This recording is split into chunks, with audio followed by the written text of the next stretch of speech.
Malta, bem-vindos a mais uma semana. Vamos aqui fazer um update do que aconteceu às casas de banho. Portanto, nesta casa de banho, que é a casa de banho maior, já colocámos chão e azulejos. Portanto, os azulejos são de cores diferentes para ficar um bocadinho mais moderno. Já finalizámos ali as juntas de branco para se notar um bocadinho mais a cor, fazer um contraste. E entretanto, já se fez aqui o recorte onde vai ser a janela nova, portanto vamos substituir a janela para ser daquelas de abril por causa das umidades do inverno. E agora falta só pintar e aplicar as louças e o móvel.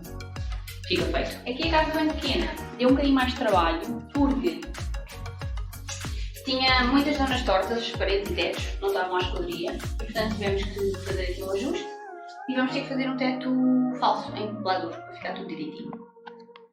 Vamos agora para a cozinha, ver o que é que foi feito daquele lado. Aqui nesta zona já finalizámos aqui a ombreira da porta. Esta tinha sido aquela porta que utilizámos para a parede plana e não estava retomada, portanto agora já está. E na zona que naquela onde tínhamos retirado os azulejos, já temos os azulejos novos, em quase tudo, falta só um bocadinho. Já foi pintado e limpo, estava muito suja esta cozinha, vai ter que ser pintada outra vez, mais uma vez.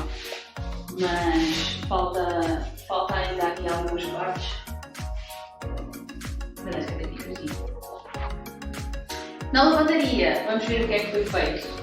Portanto, não consigo abrir aqui a janela porque temos estado a mudar as fitas dos stores.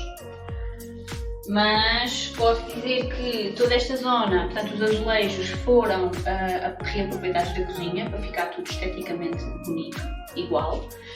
Esta torneira que estava aqui foi retirada, não fazia sentido, porque vamos colocar aqui a máquina de lavar roupa. Portanto aqui neste cantinho vai ser a zona da lavandaria.